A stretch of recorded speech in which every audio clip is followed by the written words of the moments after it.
So, Frog, you got a haircut today. That's the most haircut interesting thing that's last happened. week, but it might as well be today. So, because it's fucking short.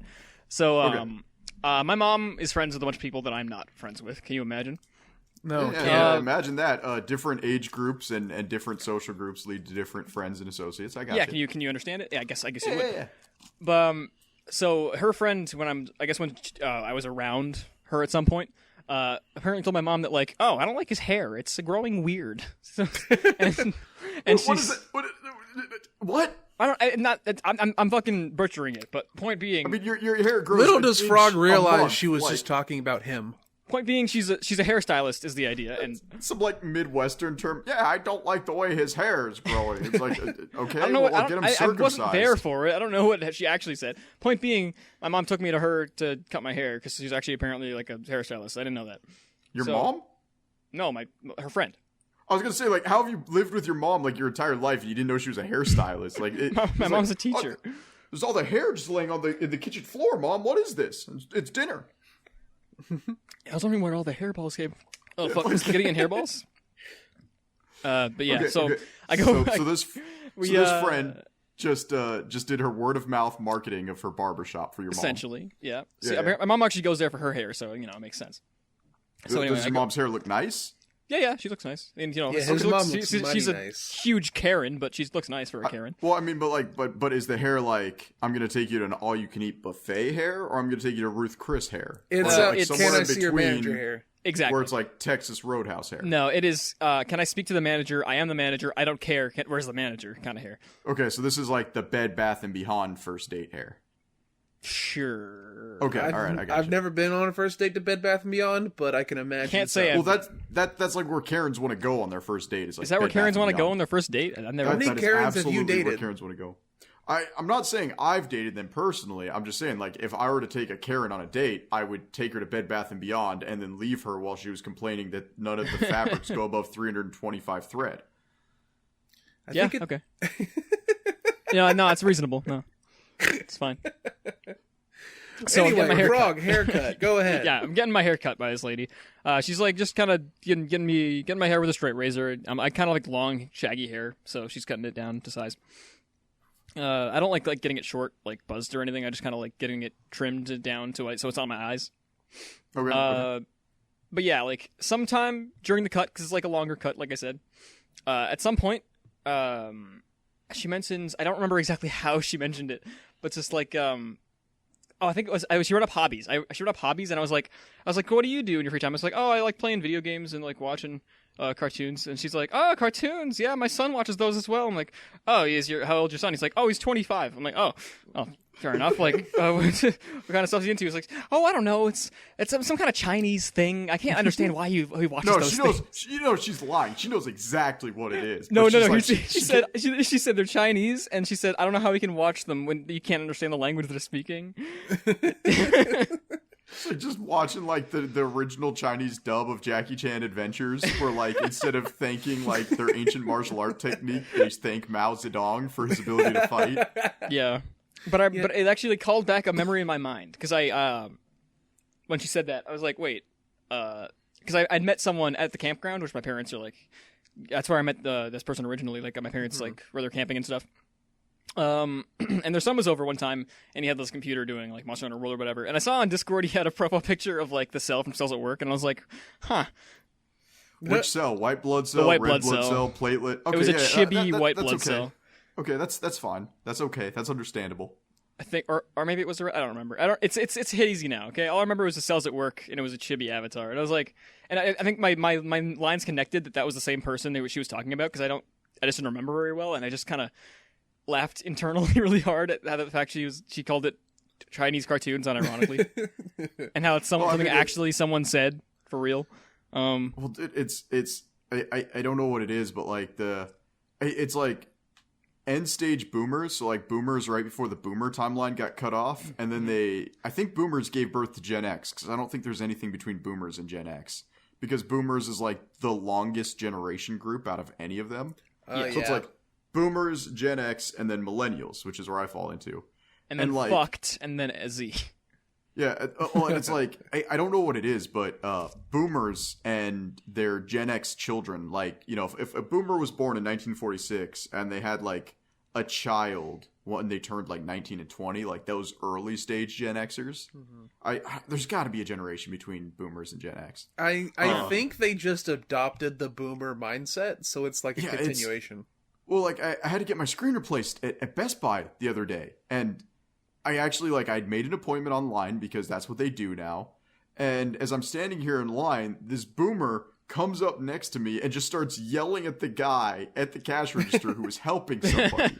Like, the guy was clearly helping a woman with her Windows Vista computer, and she was a boomer. And so, like, it was like this unspoken bond between the two of them that he could just interrupt whatever was going on because they're both all important. And he's just yelling, he's like, I need the battery replaced on my phone. It doesn't hold the charge for 15 minutes. I have to have it plugged in all the time. And the guy's like, well, what phone is it? He's like, iPhone 5. And he's like, sir, that phone is 4 years old. We don't do that anymore. We legally can't do that. I think it's actually like closer to 6 years old at this point. iPhone 5? That's pretty old. Let me check. Yeah, it's like, he's like, oh, Apple's always just trying to screw you and get more money out of you. I'm like, dude, this phone is like 6 years old. Apple's not trying to screw anybody. You have a 6-year-old phone. Like, go get a new phone. And he's like actively yelling at this poor sales associate from like across the store because he can't help him change his battery. He's like, they're going to screw me out of a new phone. I paid good money for this phone. I'm like, dude, this isn't your freaking GE dishwasher from 1953 that ran off of nuclear power. It's going to break. It's literally built with a life expectancy of less than 5 years. Like, what are you going on about? Little did everyone know that this man just found a way to download copious copies of Bonsai Buddy to his iPhone. Well, you know, it's actually going to be 8 years old in a week. Oh my god, yeah, so he had an iPhone 5, so just think about that, like, really. So this is the We Hate Boomers podcast, by the way, and 9. I'm here with... Seven. That's exactly what I was going to say. It's the only podcast that absolutely hates boomers, and they must be destroyed. We hate animated boomers. And I'm here with English Mike, I'm here with Frog, and I'm Moth, and I'm going through this really fast because nothing is more important than an announcement I have. As of this morning, it was confirmed that Ash has won a regional tournament in Pokemon. My man! He did it! Now, here's the best thing. Not only did Ash win the Alolan tournament, but he has won the only tournament that doesn't matter. Because if you play Pokemon Sun and Moon, you know that is the most, like... It's basically unofficial. Yeah, it's a cluster mess. They don't even have an Elite Four. They don't have an 8 Pokemon leader thing. Like, my man's no topped the locals. I'm pretty sure Ash just won because he walked onto the top of a volcano and, like, spit off of it. Like, I mean, I'm proud of Ash. Like, it took him, what, 22 years? It took him under 1 year, actually. He's still 10. Well, yeah, no, Fuck you, it was under a year. Fuck you so hard. This man is 20 years old and beat a bunch of children at dogfighting. It took him 21 years to do it, too. It took him, I think it took him 22. But, yeah, so he won the Alolan region. And there is actually a theory right now going on in the Pokemon spheres that Ash is no longer going to be the main character of Pokemon. It's possible. They are moving to new trainers, new characters. And I mean, he really had been the only consistent for 22 years, because even Brock left him, like, 6 years ago. Brock has left him, I think, 2 or 3 times. Yeah, Brock came back, like, at some point. Yeah. He gets tired of the boy pussy and moves on. Yeah, he can finally go back to Misty now and have the relationship. If I'm not mistaken, Brock is currently in the series. I think he showed up, like, for an episode 2, like, hey, I'm here researching this new form of Geodude. Where's your mom? Is Ash still dating Serena from, like, X and Y? I don't know, man. Well, no, like, she kissed him on an escalator and then pissed off. Like, that's like, you know. These hoes are loyal. Wait, was X and Y the France one? Yeah. Or was that Black and White? Fucking know, man. Black and White was America. Okay, so she Casablanca'd him. Like, okay, all right, I got you. Here's to you, sweetheart. So, I mean, it's kind of bittersweet because on one hand, like, it's like, oh no, Ash is gone. But then, like, I realized that I genuinely haven't watched a Pokemon series, save the Aloha region, since he was still in Johto. Like, Yeah, So the we're last good. one I remember was Johto. The last time I cared was the episode where he said goodbye to Misty, and I was like, "Oh man, they're Well, time leaving to stop each other." watching. Yeah, I haven't watched Pokemon since I think Diamond and Pearl. I don't know. I was younger than you guys were at the time, so I kind of topped off a little later. don't Yeah, just nobody you know, mind Frog. He's a baby. I'm Like- generation fucked. Okay, it's fine. Everyone else Well, in generation fucked. Rise up in the comments section. No one's there, but it's okay. No, we're not starting a revolution because I'm pretty sure most of you like don't know how to even do your taxes, so I don't trust you with a revolution. My parents helped me. Thank you very Hey, much. I do my taxes. There we go. every There we year. go. Like, are you gonna have your dad like show you how to load an AK-47 so that you can turn it against him immediately? Like, I wouldn't Now, have to have my son, parents you help put the but just fucking blindfold teach it in around your mouth schools. so that when the gas grenades go off, you don't inhale. this is for Mother Earth. But Mother Earth. The the one thing I remember about the Pokemon series is it was very similar to like the first 3 seasons of Yu-Gi-Oh, where they couldn't even follow their own rules. Oh, yeah. I remember the Great Race episode where I guess at one point Rapidash was considered the fastest ground Pokemon.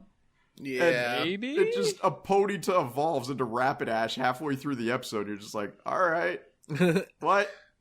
Yu-Gi-Oh's Okay. way worse though, because like Hold I on. love Yu-Gi-Oh. Oh, I love and Yu-Gi-Oh so much. I think the first series is better because it doesn't follow the rules. Because if you watch Vrains, which by the way, Yu-Gi-Oh Vrains is about to end, thank Christ, because it's awful. that one's like I the don't- worst one. I legitimately haven't watched Yu-Gi-Oh since the dueling school seasons. Yu-Gi-Oh Like, Vrains GX? follows like the current rule set, so everyone's fucking turns take 20 minutes, and they're constantly like every single character in that show plays a combo deck, and it's so awful, it's unwatchable.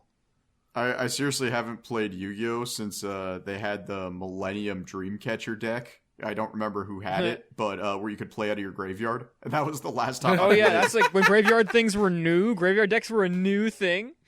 Yeah, like back That's in crazy. 2001, 2002, That's graveyard decks were nuts to think important. about now. Yeah. Yeah, but no, I'm gonna use Catapult Turtle to launch my knight at your floating castle. Yeah. Which this hologram exploding will cause you to fall off a cliff. I'll summon Like, let's- 3 blue-eyes dragons in one turn.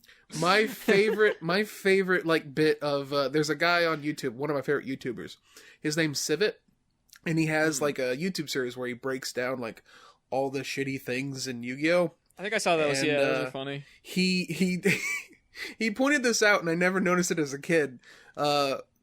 Not only does Kaiba like threaten Yugi to throw that match whenever he has his ultimate dragon, he's like, "You could destroy my ultimate dragon, but I'll fall off the cliff from the explosion." But continuing on, Yugi has like internal Trauma. conflicts about like, "Oh man, Yami was gonna do that. Like it would have killed him. Like it's a hologram. You absolute tard."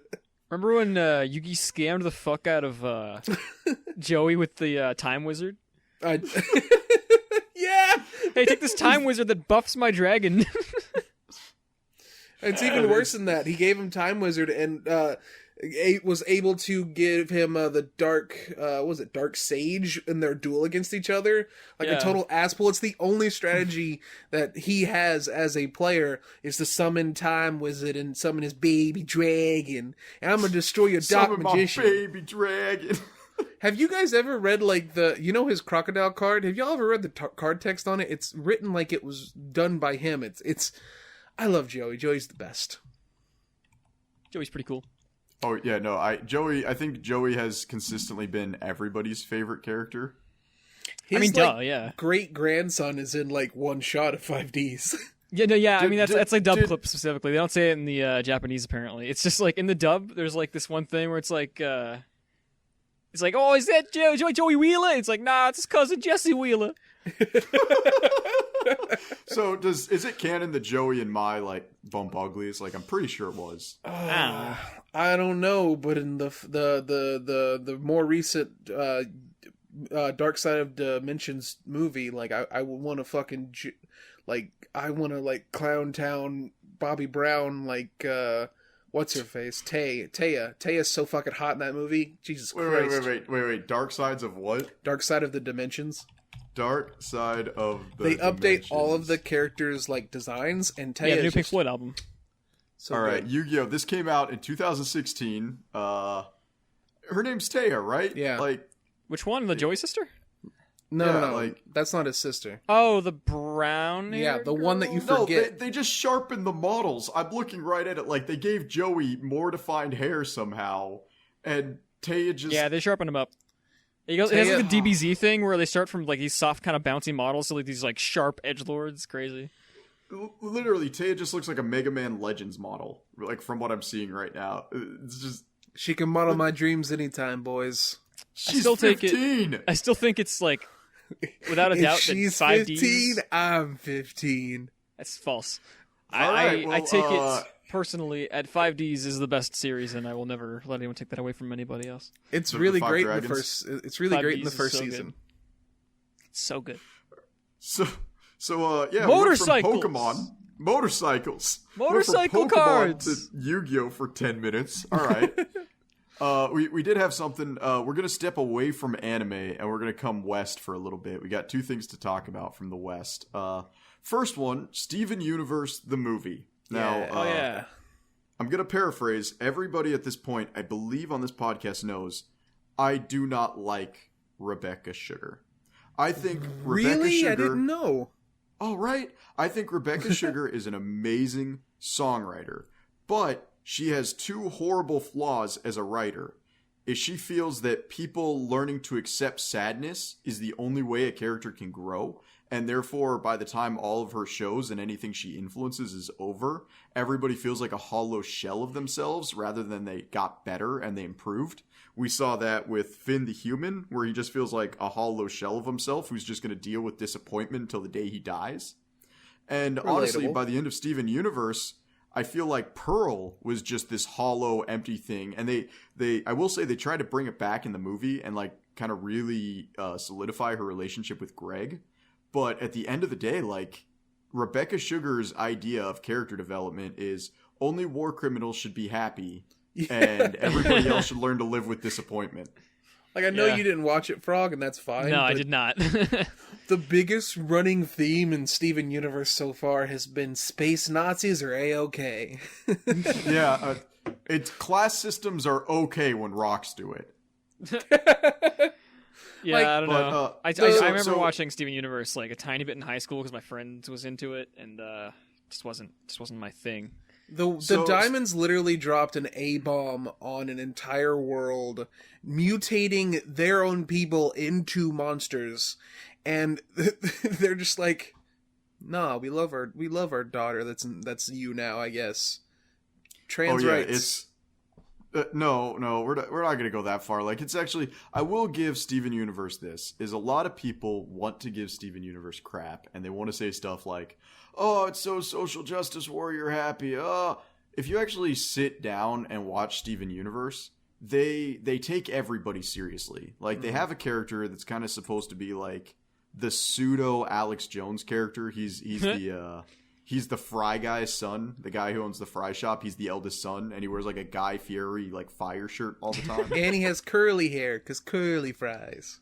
Yeah, exactly. And they actually have an entire episode dedicated to the fact that he's like, I just don't like you guys. Like, he straight up says that. He's like, I don't like you guys. And he can't give them a good reason. He's like, I don't like you because you're different. I don't like you because this, the other thing. It's an I allegory don't- for racism. No, Yeah, and they at the end literally they go- have there's a character in there that is an allegory for your racist uncle. Lol. Wait, who's that? It's Steven's Is uncle. it a gem? Wait, I don't remember. Do you not how many remember episodes. Do you not remember his racist uncle who hated his brother because he dated a dirty Jim? No, Dirty I Jim. don't. Yeah, he was a pilot. Damn How do you not Jims. remember this? Yeah, it's I don't. it's the Thanksgiving episode because he comes Probably over for why, Thanksgiving. because I Do have some of my better brother. things to do on Thanksgiving than watch Steven Universe. I don't. My family's awful. I believe it. But everybody gives it a lot of crap. When in reality, I think they take a lot of things seriously, and they show a lot of actually positive things. I don't want to sound like I'm sucking off Steven Universe, but you know, they take toxic relationships seriously, and they break it down in a way that children can understand it and adults can understand it. they talk about the fact that love is generally something that you build upon, because they have an entire episode where a guy falls in love with Garnet just by seeing her, and she has to break it and be like, you don't love me, you love the idea of me. Yeah. And you actually see a lot of positive character development in a lot of ways, and then Rebecca Sugar comes in and goes, okay, everybody's a war criminal, everybody's miserable at the end. But now that we've said that, let's talk about the Steven Universe movie and how Spinell is the single best thing to ever come out of Steven Universe. And kind of the worst. No, Spinell is great. And I will fight anybody who disagrees. One, her voice actress nailed every single one of her songs, and doing Waterhose Fleischer-era cartoon singing the way she did it was mind-blowing. Oh, no, don't get me... Yeah, like, Meet Your Friends is... Like, I've listened to that song Your New Friends? Yeah, I've listened to that song so many times. It's good. And then, like, her actual song at the end, what's Drift Away, I think it's called? I don't care. I just like Your New Best Friends. That's... Or Your New Friends. Drift Away is fantastic. Like, I heard it described by someone as, it's a perfect song to kill yourself to. Well, here's something. You know the song In the Garden, right? Like the one where she's singing about like how much fun they had until she got abandoned? Yeah, that's Drift Away. Oh, that's Drift Away? I thought that was called In the Garden. No. Okay, well, perfect. We're talking about this. So my wife has this thing, and like it's the most horrible thing on the planet, but she's like, I like this song, and I like this song. And she always talks about these songs that she loves the most in these things. And they're always like songs about being abandoned or like songs about being mistreated are her favorite and the ones she relates to. And like me as her husband, I just get all these red flags of like, wait, that's your favorite? Like, so is there something we need to talk about right now? Like, are we good? Am I doing something wrong? Do you want me to kidnap you? Like, I don't. Part of me thinks your wife would hate me, and part of me thinks your wife would love me, because I'm the exact same way. I don't know. I think she doesn't like looking in the mirror, so she'll probably hate you. Like, being honest. Wait, are you saying you would marry Mike if he was a girl? Okay, so just to fill you in right quick, you dodged that question. The Steven Universe plot. So Steven Universe is about 4 absolute authoritarians. It's Joseph Stalin, Adolf Hitler, Benito Mussolini, and Tokugawa. I forgot the Japanese emperor at the time. So the 4 of them are conquering planets, enslaving people because of the supremacist outlook in the world. Well then, I'm sorry. I just remembered Tokugawa is the name of a prefecture. It was Hirohito at the time. Hirohito. Okay. So Benito Mussolini, because he's stupid and can't do his damn job right, gets sent to Earth for an easy conquering mission, and he gets sent with like a couple of super powerful advisors. Well, he, for whatever reason, just like starts huffing paint fumes or something because he decides that he doesn't actually want to conquer this planet. And then he tries to report that to his superiors, and they're like, well, that's all we do is we kill stuff like that. That's what we do. We're the Third Reich. And he comes back, and he goes, no, I don't think we should do this. So then they stage a huge war where gems fight gems, and people shatter each other and break and fight. And they don't even go full force against this guy, and Benito Mussolini somehow wins. They don't even try to fight him. They're just kind of like, here's a poultry force. Like, no, I don't want this. Like, all right, cool, we'll come back later. So that's what happens. And then Mussolini's sitting here living on Earth. And Mussolini finds a guitarist in a band and falls in like with him. And then the guitarist tricks Mussolini into sleeping with him. And then Mussolini gets pregnant and dies and gives birth to a half-human, half-rock child. And half human, half communism. Half communism child. And all of her bodyguards kind of despise this child, but love this child at the same time because this child still represents the person they were supposed to protect. It's still a rock-hard pillar of communism, this baby. Yep. And then the guitarist, this musician, pisses off, doesn't pay child support, and decides to open up a car wash next door instead. This is such a fucked up metaphor. So that's the backline of Steven Universe. And then the entire show at this point is Mussolini's Rockchild is running around fixing all situations with friendship and good feelings. Basically, the entire plot is Mussolini's child is trying to like repair all the damage Mussolini did because he was horribly incompetent and like just slighted a ton of people throughout time. Like, absolute terrible dictator. So to break, like, okay, to break your metaphor, and it's not really even a metaphor, you just replaced characters' names with dictators. Pink Diamond is the single worst character. And I don't mean like poorly written. I mean they're a bad person. Yeah, like the thing is, they started the show by making her out to be this like completely wonderful, omnipotent, like will always do the right thing. And then by the time the show's over, like Steven literally looks at his mom like a war criminal. There is, yes, it like Frog. I need you to understand. Like that's exactly, and that's why I like Pink Diamond as a character. She is at first idealized by every character, and then you just learn over and over the shitty things she does. Like there was a moment where like the whole reason she gives birth to Steven, it's not because like, oh, I fell in love with my guy. It was like, you know what, I think it would be kind of cool to just kind of cool to turn myself into a baby and escape all my problems that are totally coming in the future. Yeah. So basically, and then the nice thing is each of the 4 diamonds are represented by a different era of animation. And I really, really respect that. Is that really? Because Yes. So White Diamond, the oldest of them, is based on the Astro Boy era of black and white Japanese animation. Blue Diamond is based around the Harlock Saga, the 70s, early 80s style of animation. And then Yellow Diamond is based very much on late 80s, early 90s shoujo styles where they're still very sharp featured. And then by the time Pink Diamond shows up, it's very much based on like mid-2000s Bishoujo. Like if you type in Blue Diamond and then type in Mattel Harlock Saga, exact same character. But then why, okay, going back to the movie, then why is Spinel Rubber Hose? Well, because she's been around for 6,000 years, dude. Yeah, but so besides, so is the other diamonds. Longer even. It's you know, they can choose their designs. They chose a Fleischer era comedic slap happy character and it worked. It really did. But yeah, like Frog, Spinel, the villain of the movie, Villain's a strong word. Every gem is a villain. Every gem is a war criminal. Let's be the real. Villains are the friends we made along the way. It really is in this. But Spinel, like the whole thing, and I actually like this. It's really smart. She's a villain because she's very childlike. She's literally a toy. And Pink Diamond was like, "Hey, you can't come with me. Hey, stand here. This is the game of standing. I'll be back."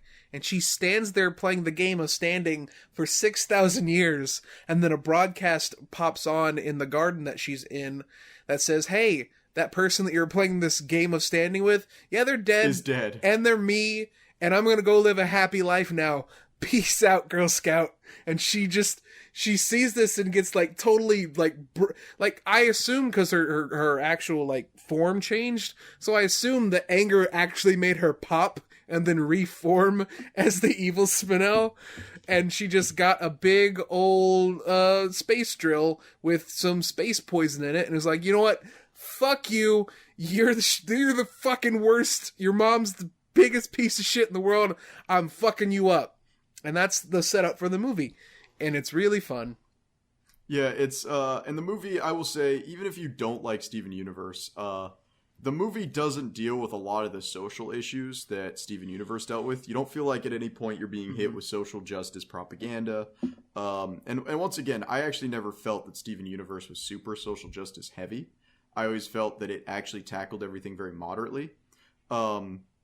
But it's just a musical. It's a fun, enjoyable musical where nothing happens at the end. Like it's very much its own segment. Nothing was gained, nothing was lost, but you get to enjoy a nice musical with a really good soundtrack. And I would recommend anybody watch Steven Universe, whether you love or hate the show. It's pretty much irrelevant. Yeah, it's a really fun movie. I don't have anything profound to say about it.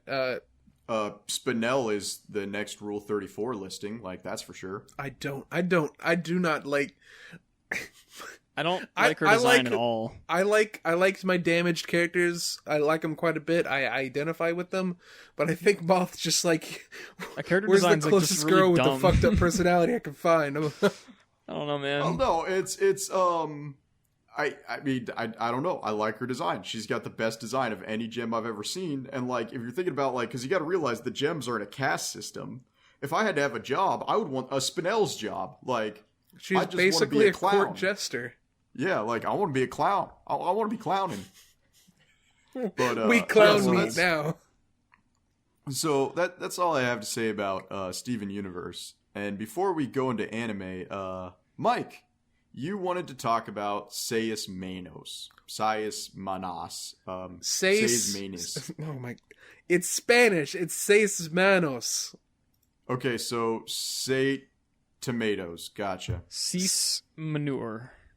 All right. Seis yep. manos So, is an anime. no, it's Western. Anime It's entirely inspired. Western. Anime inspired. Netflix is calling it an anime, and they're stretching the definition really wide at this point. No, it's Mexican Jackie Chan adventures. It's a really I say interesting. It looks like it'll be watchable. Like not even. It doesn't look amazing. It looks about on the same animation quality as Jackie Chan Adventures. But I love Jackie Chan Adventures, and it's literally just about these 3 orphans in Mexico who have a kung fu master who work with a DEA agent to get revenge for their dead master, and also zombie demons. It looks really fun. I love zombies. I will watch anything with zombies at least for 30 minutes before turning it off. Zombies are my go-to. That's really all I have to say. It's I think it's coming out on the 3rd of October.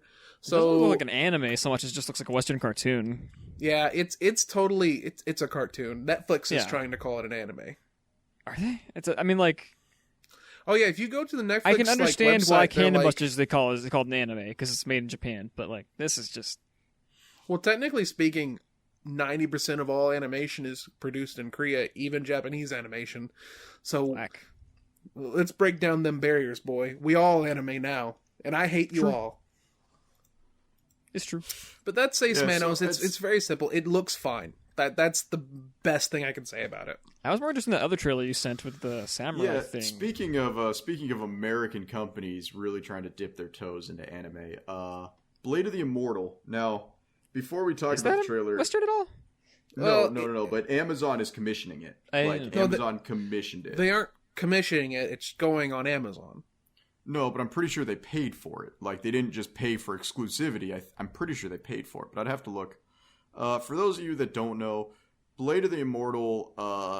In the 1990s, American comics really reached this dark point that was just pointless. It was when Batman got the really like I'm dark and edgy kind of mindset. It's where we saw a lot of the stuff that we now consider iconic about a lot of superheroes. Like about that time, I think the death of Superman happened. Yeah. We saw a lot of edge, and Japan kind of was in the same area, and that's I think Berserk started in the 90s, didn't it? Berserk started in the 80s. Yeah, so 80s to 90s is what I'm talking. So that's kind of where we are. Berserk and Blade of the Immortal.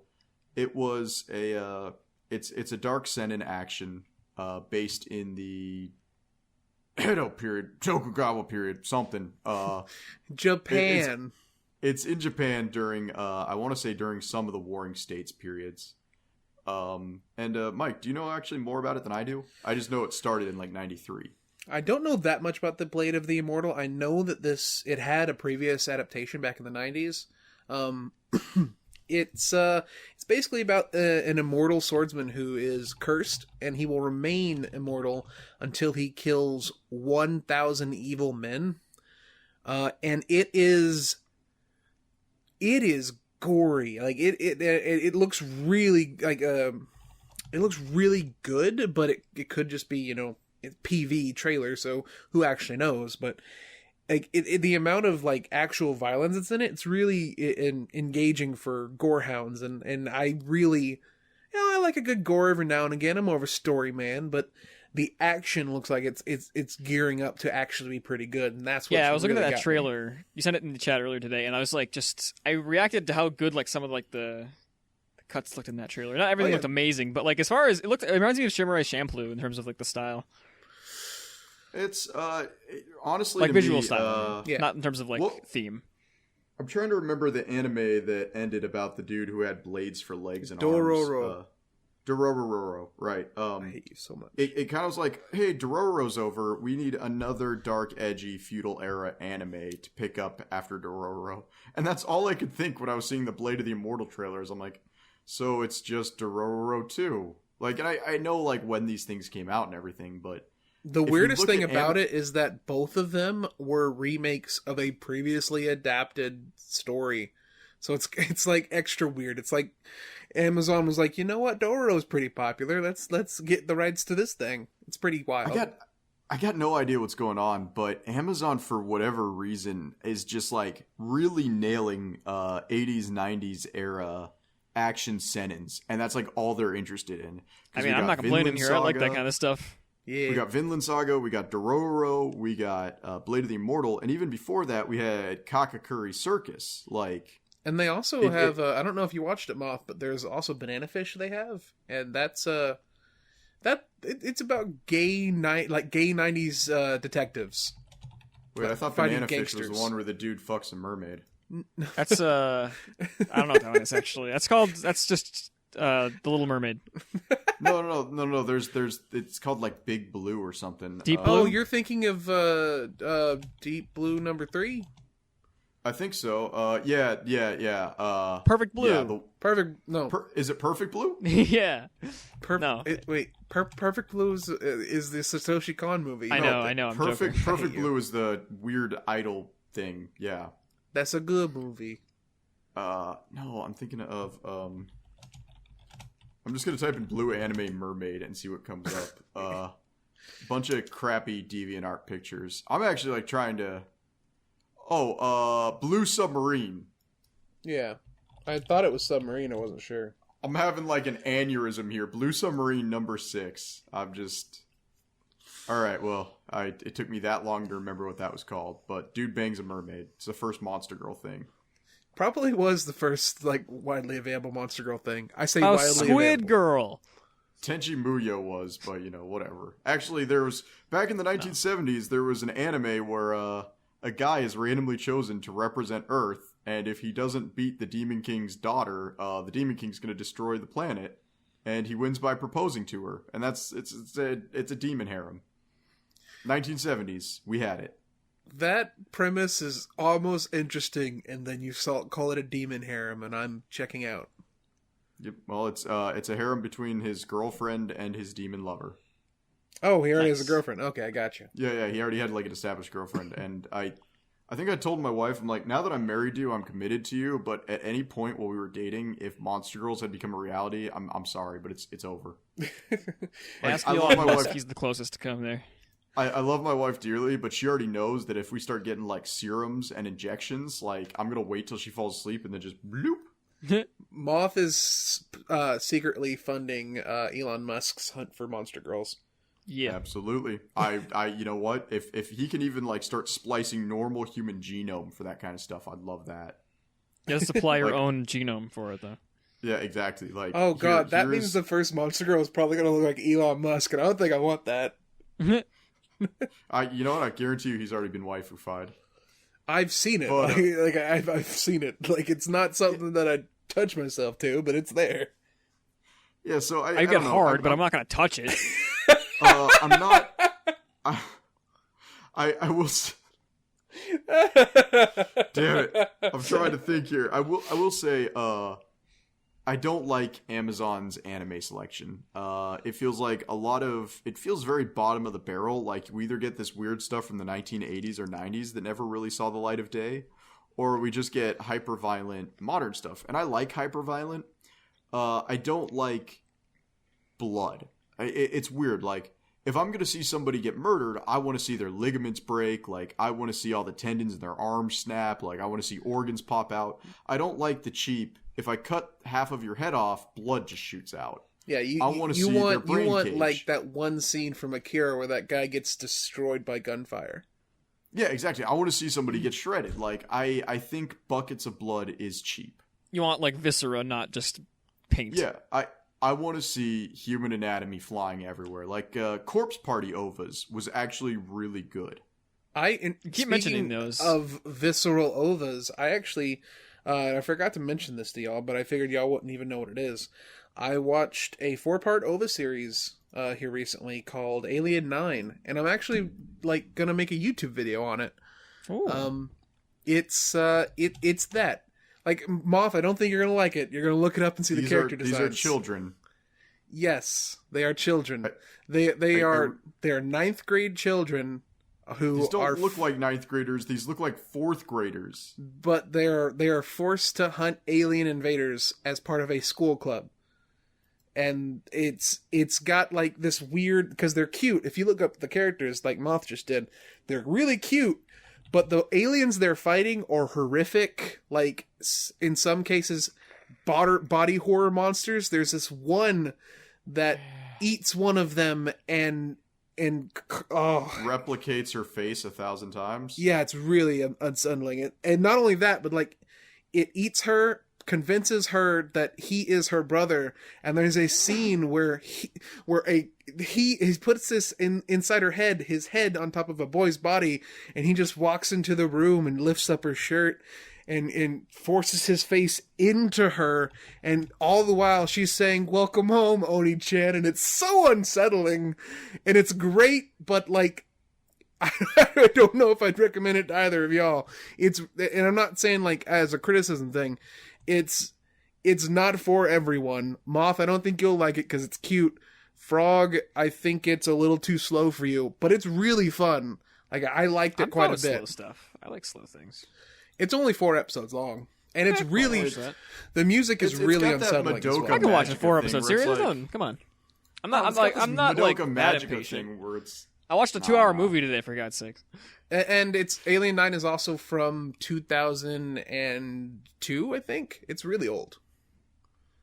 I don't know. It's got that Madoka Magica thing where it's like, oh, look, the cat's gonna be evil. Oh, holy crap, the cat's actually evil. Like, I don't know. It's an interesting watch. I only wanted to bring it up because like it's really how visceral it can get. It's really uncomfortable. Yeah, that's yeah. I don't know. I'm probably not gonna watch it just because I don't like that Madoka thing, and I don't like watching girls get killed. Believe it or not, like I'll watch a dude get murdered for days. None of the girls get killed. Like, one of them gets Don't. eaten, but she's still alive. Okay, that's retarded. No, I'm sorry. You got to go all or nothing. Moth's like, oh, I don't want to watch a little girl get killed. Oh, they don't get killed. Oh, that's horseshit then. No, it's like if you're gonna have a gore anime, like then have death, have sufferance. Like, Oh, do that. there's lots of fucking suffering in it. Holy shit. All right. Well, okay. Speaking of suffering, one of my least favorite animes has a movie on Crunchyroll now. What's that? Tanya the Evil! Yay! Yeah, I never No, watched no. that show. People like it No. though. There are a couple of things that make me incredibly uncomfortable. One of the very top ones is gender swap or gender bend. And like the whole Really? isekai premise where it's like, I got reborn as this, like that's fine, and then it's like, I got reborn as a little girl, and you're like, oh, Yeah, but I was a like, grown man. yeah, he is a grown man, but he gets reborn. Like, he goes from modern day Japan to being reborn as a baby. Like, it doesn't just become a little girl. Like, he lives his life again, but as a girl. And they don't sexualize it. I don't know about the visual novel. For all I know, it's very sexual, but the anime doesn't sexualize her, so it's... Well, no, and there's a lot of Gesugao in it. Like, her facial expressions are phenomenal, but at the same time, I don't dig it. Like, you could have had a girl go back in time and do it, but you had to choose a guy to get isekai'd like that. I don't like it. I ain't digging it. I mean, I think it's fine. In fact, I think it's really enjoyable. I don't think it's fantastic or anything. And I think this movie, Frog, I don't recommend you watch it unless you decide to watch the whole show. And the reason being is because it's season 2. Like, it's straight up... Right, It's an adaptation of the next story arc. Like the MA movies that are coming out? Same thing? Yeah. Just continuations? So if you just jumped into it, there's a scene where Tanya butts the main antagonist with her gun, and she does so in the same way that she did that girl's father in the TV series before killing him. And it's that's how she realizes that her father, she's the one who killed her father. And it's a good callback, but you won't fucking get it if you have, like, the gun that Tanya uses is her father's gun. And you don't even, like, the movie at no point's like, oh, that's my father's gun. Actually, no, wait, there is a flashback, but it's like barely, you could gloss over it. The best thing about the movie, though, and I'm saying this as a comrade myself, a large portion of this movie is Tanya overthrowing capitalism. Like, like, she goes to fucking Moscow, and you know that statue of Marx that's really famous? She fucking destroys it. And as she's destroying the Russian capital, she's singing a German anthem. It's amazing. Jesus. Like, it's so much fun, and that's why I enjoy it so much. All I know about that show is that, like, apparently, like, they butchered the designs from the manga because the manga is super detailed or something. I don't know. Oh yeah, that's anything. Like, yeah, really. well, I mean, not everything. The light novel illustrations are high art, and they really, like, you can't capture that on a TV budget. Yeah, like, no, I didn't think you could, but yeah.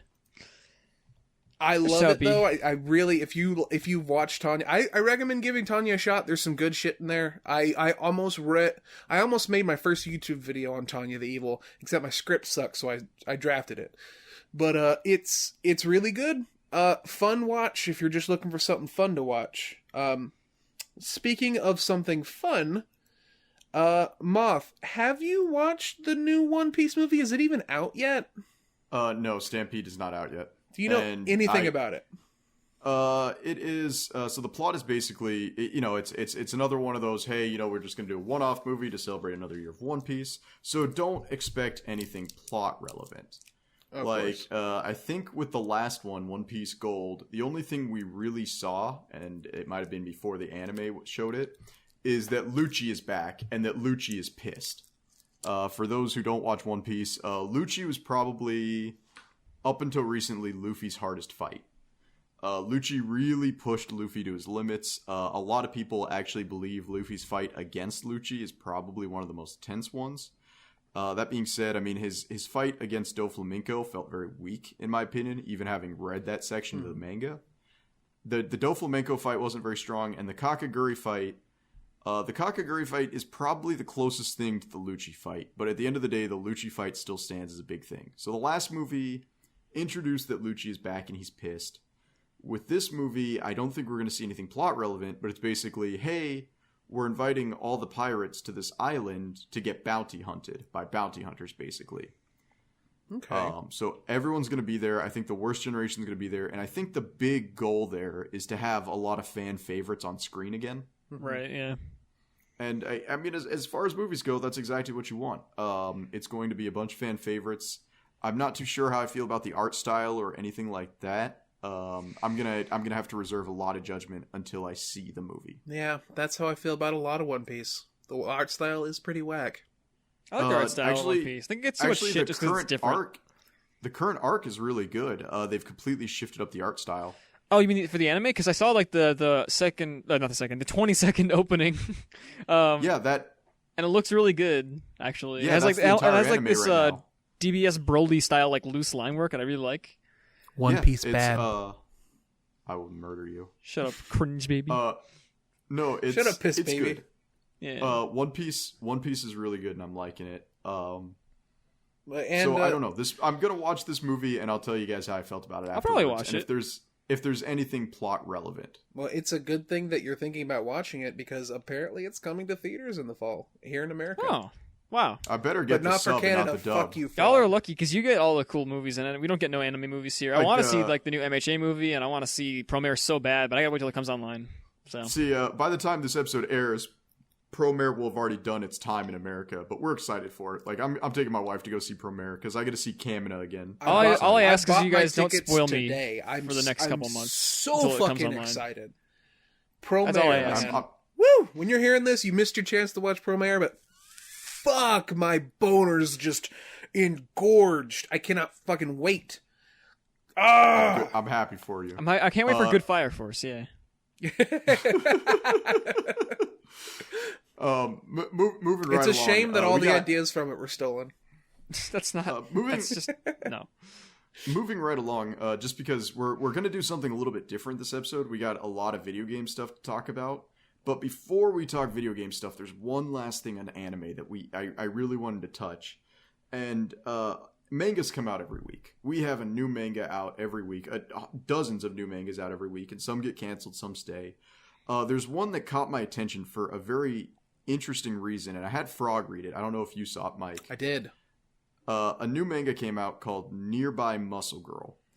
And at the end of the day, it's a very trite, it's a very craptastic romance about a girl who's very muscular, very strong. She's the quote-unquote strongest girl in the world. And she has a neighbor who's a tsundere boy who is very weak physically. He wears baggy clothes to hide the fact that he's got a woman's physique, basically. That's how they say it in the manga. And it's basically the tsundere relationship of him trying to become a man for her, like to become a proper suitor for her. Under most circumstances, I would have ignored this manga because it's just another run-of-the-mill manga. It's got a fun little gag and it might make it a couple of chapters, but I don't see a lot coming from it. The reason I want to talk about it is because I feel American taste and interest and Japanese taste and interest is really starting to intertwine. Oh, yeah. I don't know what groups you guys circulate. I mean, we're friends. We have a lot of the same Discords and groups like that. But there has been a definite upsurgence in my American weeb culture of a lot of guys liking muscle girls. A lot of guys are coming around to taste. I feel like I think I was talking to this before the podcast started, but I feel like it's less of a Japanese audience coming into terms with Western values and more so that just the world in general is just coming to terms with new ideas. Because this is obviously going like way back, but like let's say like the 50s, like people just liked a good old nice old working woman who would make you a meal and have a big old titty or two. But no, it wasn't big old titties. It was perky titties. They actually had wire bras that were designed to be like pine cone like yeah, missile they did, launchers. Didn't they? But yeah, point being that people are just kind of coming under different varieties, and so niches like muscular girls are becoming less and less of a kind of a niche, I guess, and just kind of things people like. So I don't necessarily think it's like a Western to Eastern cross stream interest overload situation. More so as just like the world at large is now becoming hornier. And I'm saying this unironically, I just think that a lot of men are tired with traditional gendered power dynamics, and the idea of having a woman with traditionally masculine features is more appealing. I'm saying that no, because I think that's absolutely retarded. I think we're just expanding upon what we can mass produce for the fetish culture. I don't think that, we're getting rid of gender norms. Nah, guys are getting bored of traditional vanilla things, and we are seeking out desperately pretty much for exactly new ways what he to just be said. horny. Yeah. that's... Well, no, but you're making it sound like it's some like great social conquest of like, yeah, we're more accepting of women in every size, and it's more like, no, we're accepting of more fetishes in every size. What is an attraction but a fetish? Like, okay, but have you ever heard the expression like, yeah, that's not the kind of girl you want to bring home to mama? Yeah. Yeah, and that's what I'm saying is like we got a lot more things that like we want to have fun with, but not a lot of things like the things that we still want to settle down to is very narrow.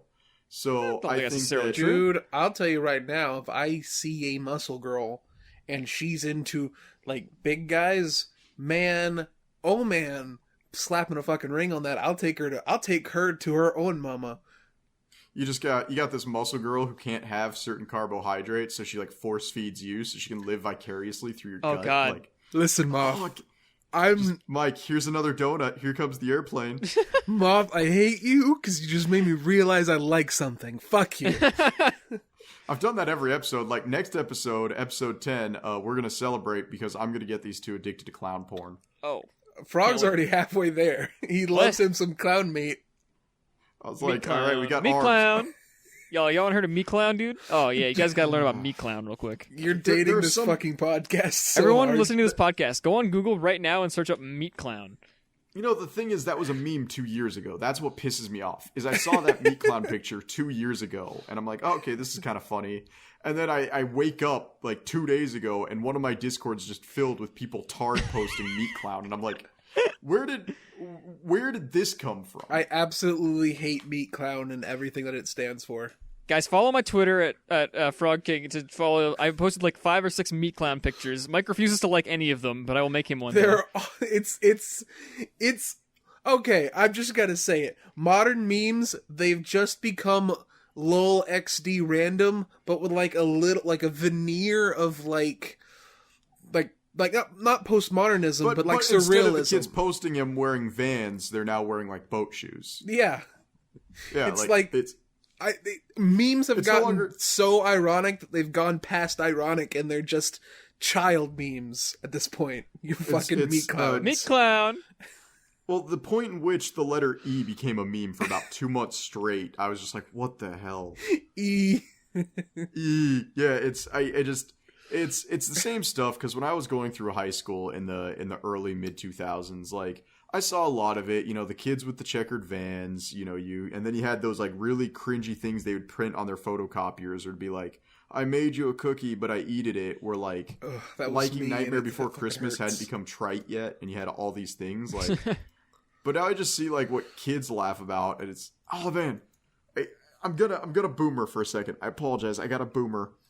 I went to a friend's house because of my cosplay. She's doing the seam work on some things, and I came downstairs and I watched her brother, and I thought he was playing Overwatch. And I looked at him. I was like, man, this kid is playing Overwatch really well for like a 9-year-old. Normally they don't even have the motor skills to like pick their nose and poop at the same time. Like, you know, this kid is doing amazing. And then I was like, oh man, and he's got a donation button too. Like, this kid must be streaming. Then I paused and I'm like, this kid is spending his free time watching someone else play a video game. I literally do that almost every single day. Yeah, same. I don't understand it. You know, I understand people are like, I'm no longer athletic enough for sports ball, so I'm going to watch other people It's play not the sports same ball. thing, But like, because you're confusing the idea of watching a video game with watching a person. I would argue that it can be the you same are watching thing a person because though.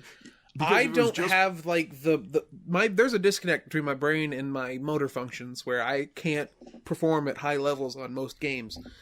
And so that's a chunk of the reason why I'll watch someone play a game. I watch someone play a platinum game because I can play that game, and I do play that game, but I cannot do 6 triple S combos. I just can't. My brain won't let me do it. I just like it when they're funny. I like funny the YouTube man funny, make the poop funny. Froggy like the funny. I feel disrespected. I like the I, funny. I don't know. It is. I think the only time I have ever actually like sat down and watched somebody play a game is I have watched combo tutorials on Aaron Black for Mortal Kombat 11, and that's about it.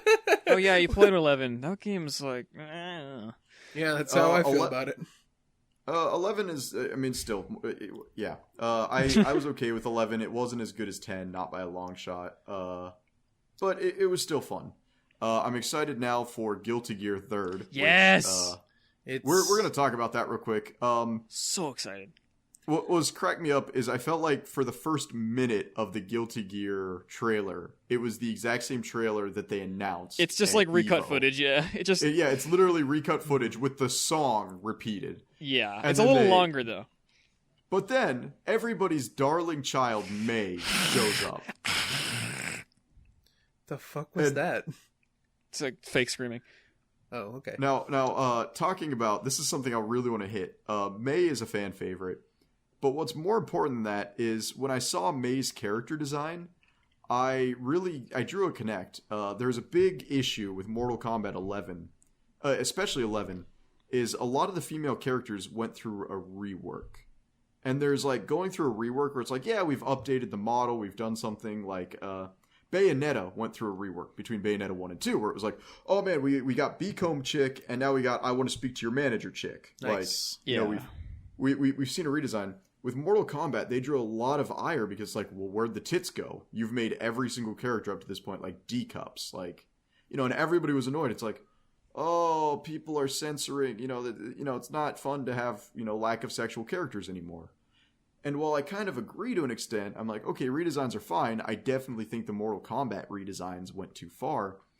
I feel like the Japanese, when they redesign a character to make it more appealing, they don't sacrifice what made the character. And unfortunately, with Mortal Kombat, a lot of it was tits. With Guilty Gear, it's still May. Oh, no, I love the new May. They gave her a frumpy sweater. It's so cute, dude. She's still May. It. Like, I'm not even like a Guilty... Like, Guilty Gear is like too hardcore for me when it comes to games. I fucking love the character designs. Apparently the new one's going to be a lot more noob-friendly. I heard that. I'm thinking of picking it up. I'm definitely going to pick it up. As long as it's not like Marvel versus Capcom 4 noob friendly. Never played that one. Wait, are you talking about Infinite? Yeah.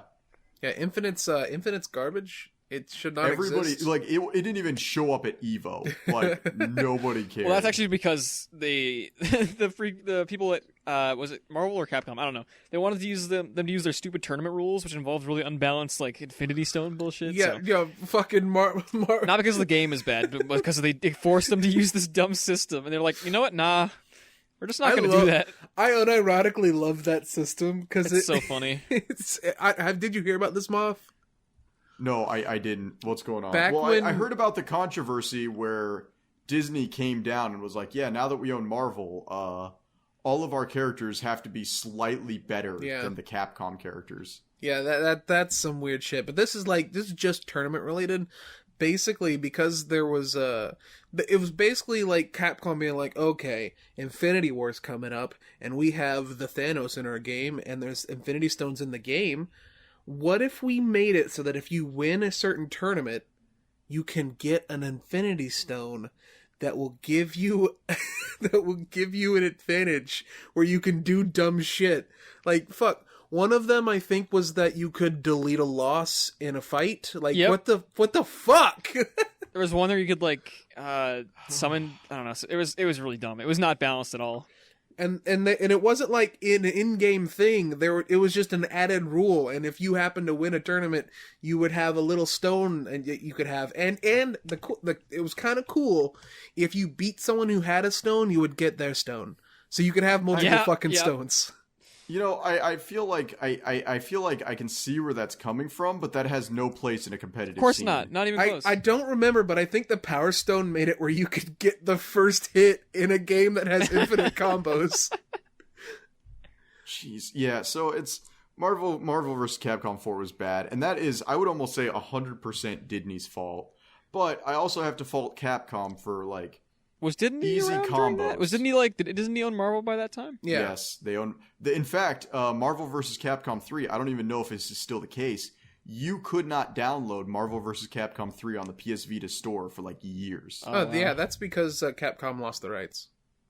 Yeah, so it was really weird because I remember I had it and my PS Vita died in an MRI. Long story. And I went back to go download it again with Persona 4 Golden, and it was gone. And I was like, okay. And now I think if you like go to GameStop, they want an exorbitant amount of money for the PS Vita copy.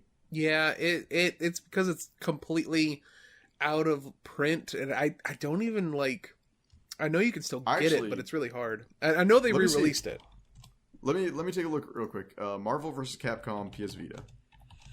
It wasn't just the Vita; it was all versions. It was taken off of everything for 2 or 3 years. $70 for a mediocre PS Vita port, and that's without the DLC too. I think.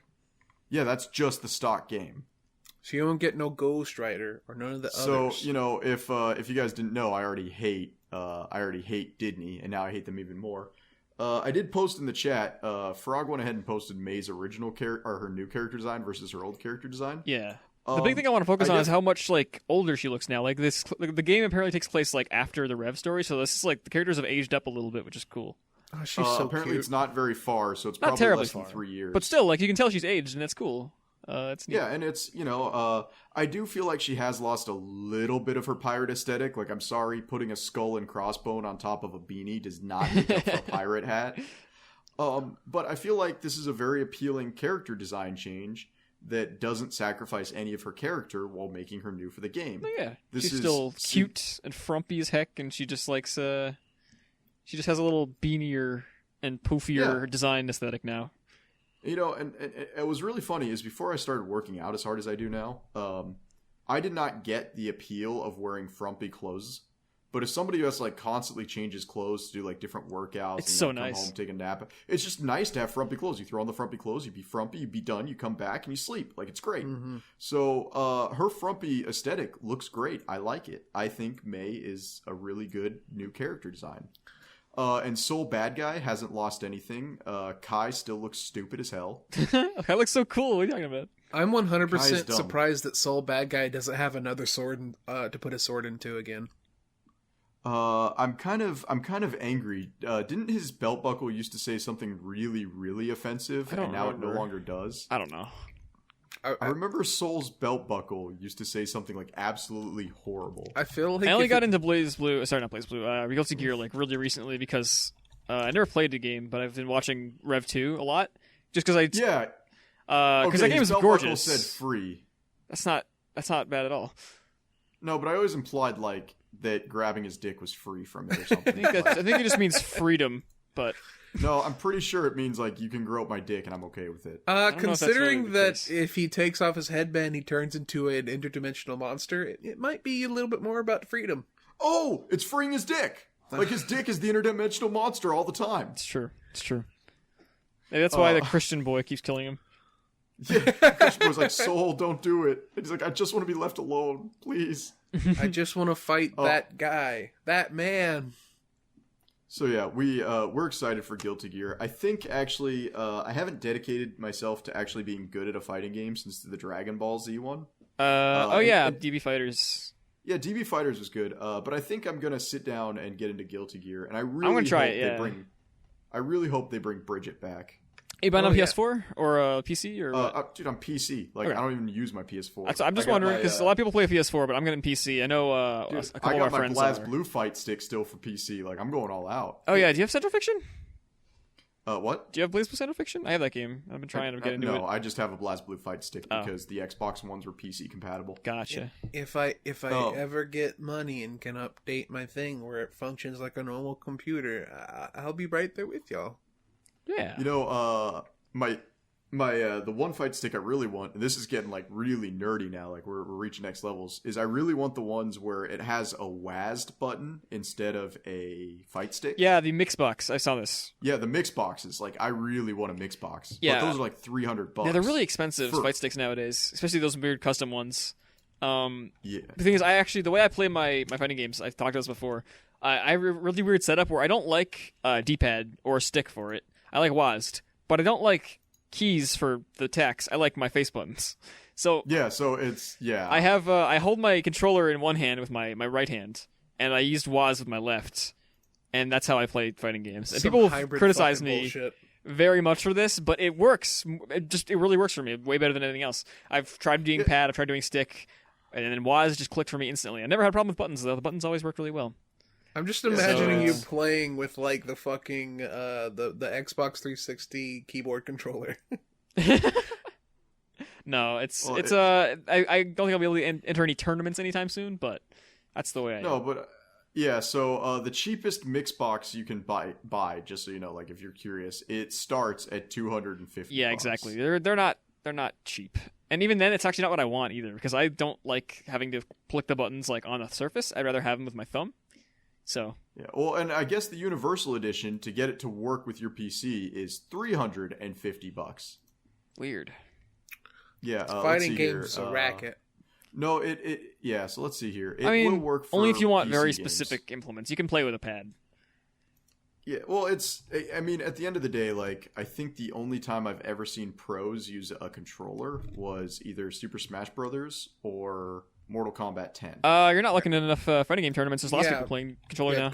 Pad's pretty popular these days. Yep. A lot of fighting games that are popular these days are 4-button fighters, and they're really easy to play on pad. It's mostly the 6-button fighters that you need a stick for. Even then, you don't need it. I've seen the Street Fighter 5 players they use play triggers on, then at that point, like a well, lot yeah, of of the course. time. Yeah, I mean, it's not that 6-button fighters aren't playable. It's just that it's easier to press a button than it is to push a trigger. But yeah, no, I see a lot of people, even in like Street Fighter games with like a 6-button fighter or like Skullgirls tournaments, play with like pad. It's just like preference mostly. Yes, there are things, advantages and disadvantages of both things, but nowadays, just because I guess people just kind of don't have as much access to sticks anymore, or they're just not willing to pay for it. A lot of people play pad, and I've seen a lot of really, really good players on pad. Okay. Yeah, So I think I understand like that. There was a sort of like elitism to sticks that I've seen a lot of people have, but for the most part, I feel like it's unfounded. It's not necessary. Yeah. Although for sure, like I think if you're doing like grapplers, you're probably gonna want to stick because doing 360s on a keyboard is a pain in the ass. Yeah. It's not the worst. And grapplers are the best characters. I think that I have more control on WASD than I do under any other I configuration. agree, yeah. I can't control my hand on a keyboard to try and play with keyboard buttons. It don't work right. Well, I mean, then you play pad, and then you know what? You could be happy with your pad. But when I played pad, my thumb got really sore. So, all right, that's fair. So we are excited for Guilty Gear, if you guys can't tell, and I'm excited for it because I've always appreciated the metal soundtracks. Oh yeah, I like Doom. Soundtrack. Doom's coming out in November, guys. That's crazy. It's only a month out. God, weirdly enough, start talking about any Wolfenstein- soundtrack with metal in it, and suddenly Doom comes out of Frog's lips. Weirdly enough, I feel like Wolfenstein killed my desire to play Doom because Wolfenstein has been so bad. That's not the fair. new Wolfenstein looks like ass, but it's not the same. And they've already shown off like- gameplay of this game, and they didn't show anything off until it came out for Wolfenstein. The new No, but Wolfenstein was made by the people that made Dishonored. It wasn't even made by the people who were making like. Oh, it wasn't made by id? Yeah, no. But even That's probably still, why it like sucked. the second Wolfenstein was almost boring to me. Like I actually remember playing it, and halfway through, I had no desire to keep playing, and I was like, "The story is way more interesting than Wolfenstein 1. I just don't enjoy this for whatever reason." And as bad as it is, Wolfenstein has killed my desire to play Doom because I'm like, Nah, you shouldn't compare those two directly. well, no, I They're- enjoyed the first Doom, but they're like, very are the similar Doom games. reboots? They're similar, but they're also very different at the same time. Now, And Frog, they're I'm run by going to set you free real separate quick. teams entirely. So I am going to set you free real quick, Frog. set me You're free. dead. You wanted to talk about Blasphemous, knowing full well that Mike and I have not touched it. Oh, you haven't touched it. I thought you. No. With your messages, I thought you implied that you did. Well, I know what it is. I've seen gameplay of it. I have not picked up Blasphemous because I just picked up Daemon X Machina. Right, I'm debating yeah. getting the Sunken City on Switch. I'm debating Gears of War 5. I'm getting Castle Crashers to play with my little brother. Like, I mean, I got a lot of stuff that's gonna suck money out of me, and Blasphemous just ain't at the top of the list. Right. I Yeah. have no money. Blasphemous, very new game, came out. I want to say like less than a week ago. A couple days ago, at least. So actually, by the time this comes out, it'll be at least a week and probably 2 weeks. How Dark So- Souls is this game? Not very. People, it just because it's dark, and I mean, listen, I'll get into it. So it's a Metroidvania game by I don't remember who made this game, but it's I think it might be their first game as a company. Either way, it's an I indie. think it is their first game. It might be. Yeah. It's an indie Metroidvania game with very intense religious themes. Nice. You can't tell from the trailer. But you gotta clarify here. Intense religious themes. It's not like it's focusing on Catholicism. It's doing what the Japanese do, where they steal religious aesthetic. I mean, and it seems then- pretty blatantly Christian. Sure, it's pretty blatantly Christian, but at the same time, that's like when Helsing and whatnot are like, "Oh boy, we got Christian aesthetic," when really it's just like, Moth, you're the type of person that would say that the church in Berserk isn't the Catholic Church, even though it blatantly is the Catholic Church. yeah, and I would actually stand by that one. I hate you. No, I mean, it's just, it's sure you'll draw the correlation if you're going to compare it to any real world religion. It's Catholic, but it's still not Catholic. Maybe not literally, but I don't know. In Berserk, it literally is. It takes place in Midland, and that was an act. Like it all takes place in our world. Like it actually is the Catholic Church. Oh, I don't know about Blasphemous. I haven't beaten it yet. So full disclosure, this is like based off the first like 3 or 4 hours of the game. But How blasphemous is it? it's very blasphemous. Okay. Yeah, I got a feeling that it would offend a lot of Christians. It may. It's it's possible for sure. I mean, I think if you're really uptight about it, sure. But if you're just like, if you can acknowledge fiction in reality, I think you'll be fine. Yeah, and I don't feel like at any point from what I've seen it like sits there and goes Catholic Church bad because babies kill people. No. It's just like I feel like it's a very, very dark interpretation of like Catholic stories and concepts is all. That's that kind of thing. You mentioned Dark Souls because I feel like a lot of people just look at this for a couple seconds. They and do that Dark false Souls. equivalency where they say, "Oh, Dark Souls, Metroidvania." Yeah, no, it's not, it's like in terms of gameplay, nothing like it at all. No, it's like it's very Metroidvania like traditional. Like you get like different tools in different areas to be able to access different other areas that you couldn't before. Basic concepts, basic format for all that stuff. It's good though. It does it well. I wouldn't say it's on the level of Hollow Knight or even close, but it's very, very good. The graphics, very nice pixel stuff. The soundtrack actually is surprisingly really good. In terms of not just that, but also sound design. Like the clanging of swords and shields against each other sounds really satisfying. Okay. As for the Dark Souls thing, I just want to clarify this. It does feel Soulsy in the sense of the way it tells its story, just because everything is super hyper vague and not explained to you at all, and every character speaks in weird like tongues, or just they're just like, "Oh, thank you. We'll report you to the Lord of what? No. Yeah, what do you mean by that? the ba-ba-da-ba-ba. No. There's actual voice acting. No. Like, okay. There's voice acting. yeah, there's actual voice acting, and they're not just like blubbering nothing or just subtitles. There's subtitles and voice acting. But no, everyone just talks in like Dark Souls speak, where it's just like, "Oh, thank the Lord. We will be atoned for your sins at the capital of Dremora," and it's all just like I have no idea what's going on, and I'll probably need like a VaatiVidya series to help me out here. But it's intriguing. I can't wait to not watch that. And you don't like the that kind Scaleless is Forgotten Child. It doesn't actually reference Seath the Scaleless. It's talking about the queen in the painting. I hate those. I used to love those Dark Souls lore videos, and I've come to despise them. Why? So then, Frog, I guess the big question is, would you recommend this to a Metroidvania fan? Oh, absolutely. I think if you like... It reminds me a lot of Symphony of the Night. I played that game not too long ago, because everyone told me it's great, so I want to see what the whole fuss was. And yeah, it is great. And it reminds me a lot of that. Sorry? Oh. I was going to say, I'm going to get crucified if I ever tell anybody like what my favorite Castlevania is. What's that? Portrait of Ruin. I heard that one was good. Yeah, I don't think you'll get crucified. Well, I heard it's good, but like nobody will ever put it at the top of their list. And I'm sitting here like a dumbass, like, oh yeah, Portrait of Ruin's my favorite. I mean, hey man, my favorite Zelda is Spirit Tracks, so you're okay, man. What the fuck? My favorite Zelda is Four Swords Adventure. Hey, see? We both got weird ones. Fuck. I mean, I'm Wind Waker, I hate Zelda so much that Four Swords Adventure too. is my favorite. Yeah, I would Four probably Swords really Adventure, love personally. Four Swords Adventure because it's a link. It's my favorite Zelda. It's one of my favorite Zelda games, but multiplayer. Except I had no friends. It's just a worse Crystal Chronicles. I mean, that's implying Crystal Chronicles is bad, and I'm not going to have that Crystal kind of... Chronicles is great, and I'm excited for the January release. Hell yeah.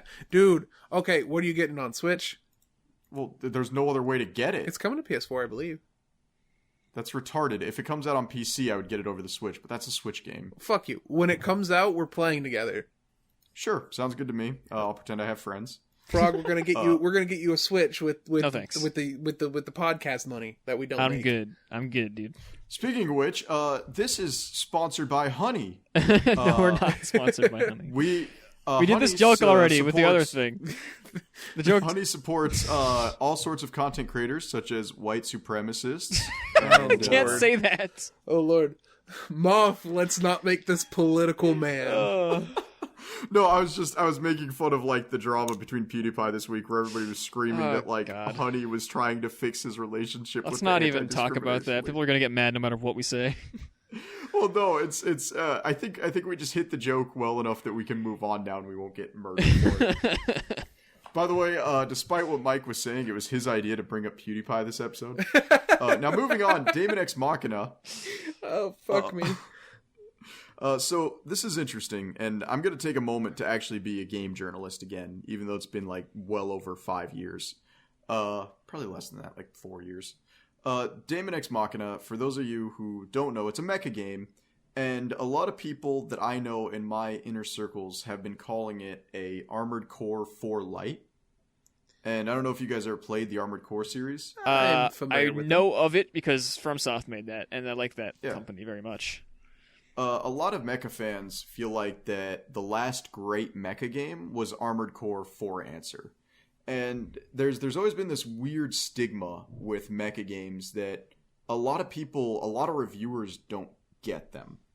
A lot of reviewers don't know how to handle a mecha game because there's a couple of criteria that make a mecha game good. What was that one 4Kids anime where they had the battle robots and the main robot had 4Kids battle robot? Are you talking about? I almost said Beetleborgs. No, it's not Beetleborgs. I'm trying to remember. I'm thinking like 4Kids. Metabots. Let me make sure that's correct. Here's the thing. Metabots has one of the best mecha video games that I have ever seen. Like, the Metabots Game Boy Advance games are absolutely amazing, and I don't care what anybody says. I never even heard of them before, to be honest. I know about Metabots. No, but there's a couple of criteria that make a mecha game good. And the biggest one is customization of your robot to fit your playstyle. That's the number one. For a mecha game to be good, you have to customize your robot to meet your playstyle. I don't agree. I'm a mecha boy. I think the number one thing is how the movement system, which that's my number one. Yes, but the movement system is very subjective because you have ways of doing it like the way that Armored Core did it, where Armored Core just very fast, nothing was realistic. You were dashing around in 28 tons of pure death, That's fucking fun. Yeah, but there's Armored Core. A lot of people will debate that's the best way to do it. A lot of people will debate the Mech Warrior or the Steel Battalion method, where you are a walking tank. And those people don't like having fun. Well, no, but that's another one. I would argue that Mech Warrior 2 is probably the best mecha game ever, and the damn thing came out in 96. Y'all didn't play Hawken, though. I did play Hawken. Hawken's pretty mediocre, my man. Okay, listen, no, you didn't play Hawken enough. Wait, what's Hawken? Hawken was how do you spell it? Hawken! Yeah. Hawken was a 2013 mobility mech shooter. It's older than 2013. Played in first person. No, I think it was 2013. No, Hawken the official was release was 2011, 2013, but it's older than that. Let me check. Hawken. If I recall, my issue with Hawken is it felt a lot like 2012. I was not off. It felt a lot like Titanfall with less customization somehow. Titanfall is very different. What? Yeah, it's like Titanfall is mostly out of mech. This game is all mech. The problem with Hawken, but I felt like the customization was very limited. It's less about customization and more just about, spending real money to win. What? No, Hawken wasn't very play to pay. No, it had nothing like that. The only thing you could pay money for was to get extra mechs. In the beginning, you could earn everything. Yeah, and except all the way to the end. Yes, you pay money to get extra mechs, but all of the mechs have different amounts of health and shit, in their different classes would do. Yeah, but he's got. I would give Hawken credit. I would say Hawken's good. Are you saying they're unbalanced for having different classes? That's not how that works. No, I'm saying it's unbalanced for having to pay for different classes. You earn them though. You can earn them, and I did earn them. I would say Hawken wasn't great because there wasn't a lot of customization. I mean that's fair, but I think as a shooter, it was actually fantastic. As a shooter, sure, but there was no customization. That's what I want from a mecha game. That's fair. I understand that. So back to Daemon X Machina. Daemon X Machina takes the customization so far that you're not just customizing your mech. You are physically butchering your body to be a better pilot. I'm not exaggerating. I don't have legs anymore. I have robo-jumpy legs. My right arm is a laser sword. My eyes have been replaced. My nerve endings have been replaced. I am not even human anymore. Is that a theme in the game? Is this Cyberpunk 2077 again? It's a theme because what you do is you can make your mech better, but then you can edit your body to do things that your mech can't do. So, if you replace your legs, you have 10% boosted movement speed. Yeah, from the demo I played, it's kind of like a reverse of Titanfall, not in gameplay, but just in concept. Where in Daemon you start out in your mech and you can get out and actually fight. It's not as good. you can. But you can.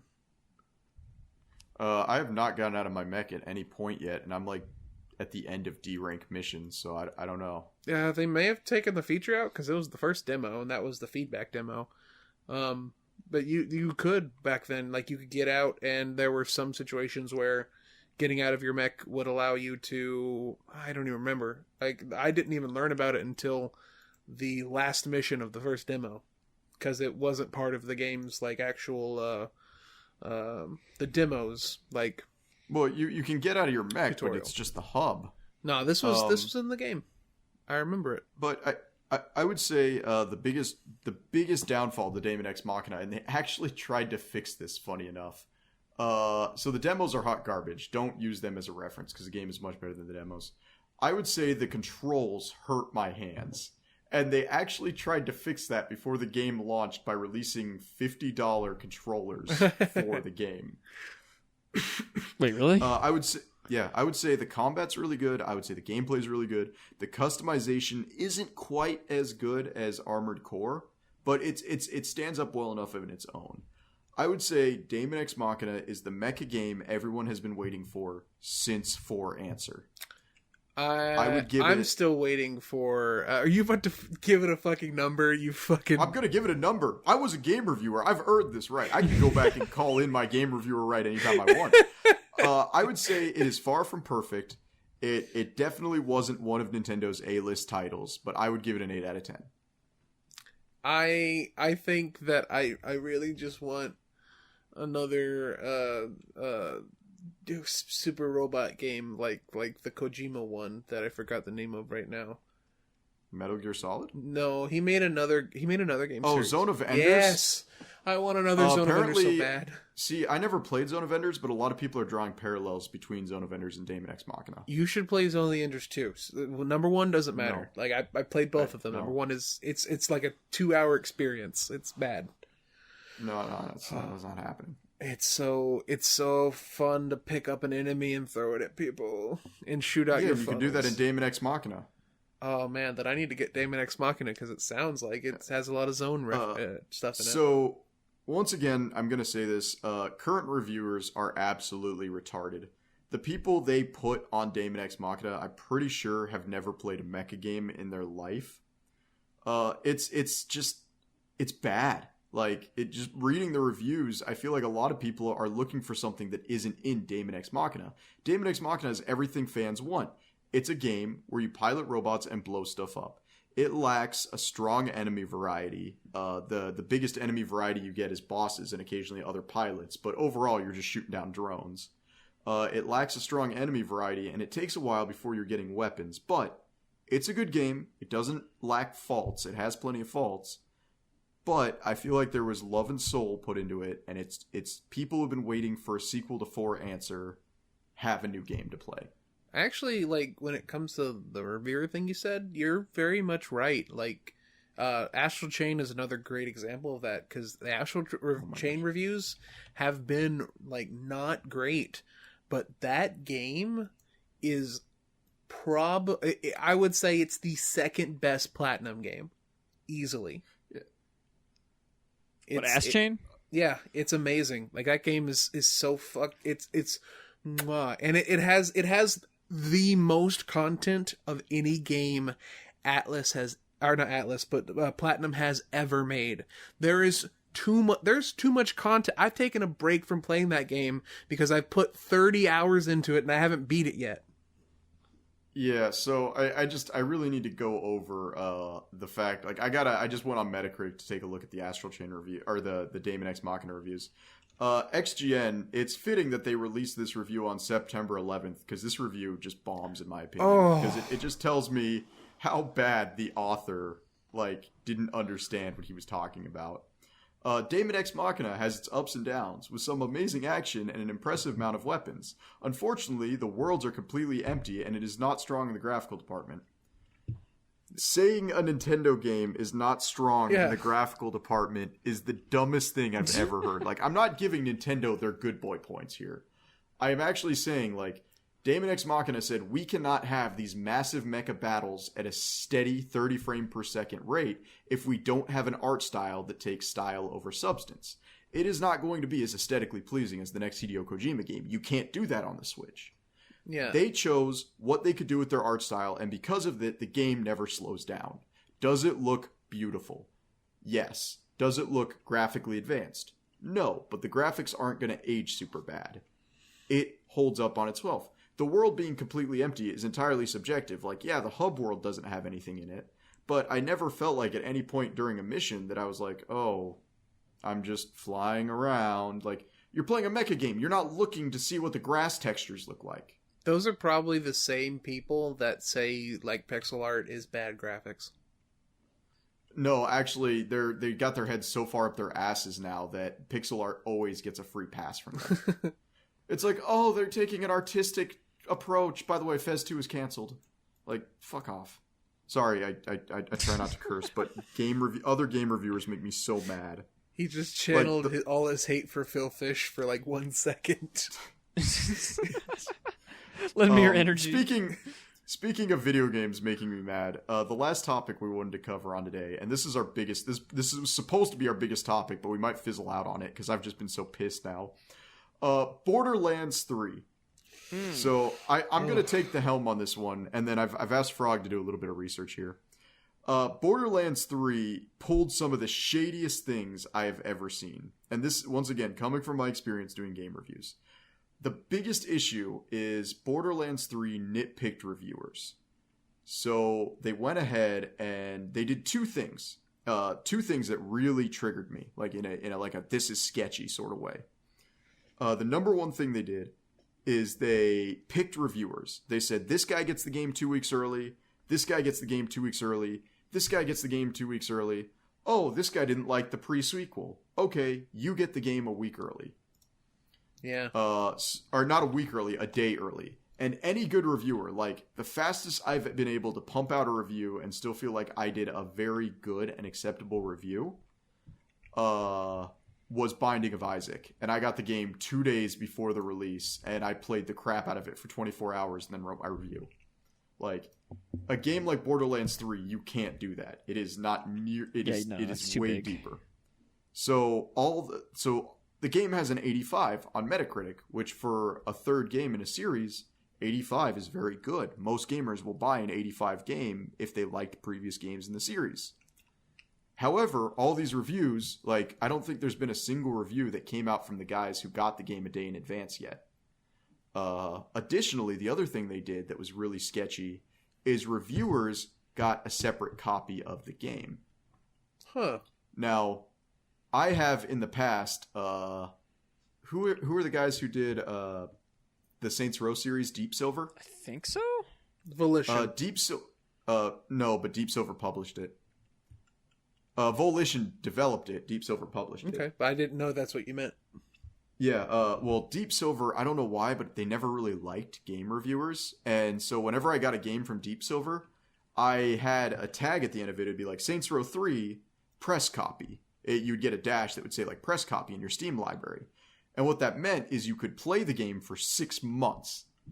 And then the game really? got, your key got disabled. Okay. I get it. Now, compare that to literally anybody else. Like, when I got Diablo 3 Reapers of Souls, they just gave me the key. Like, They did all this stuff. Volition would do this thing where they'd be like, okay, you have the game for 6 months. It's kind of shady, but, you know, it's not like they did anything bad. Like, you know, hey, you're reviewing this game. You're not really getting this game for free. If you want it later, buy it.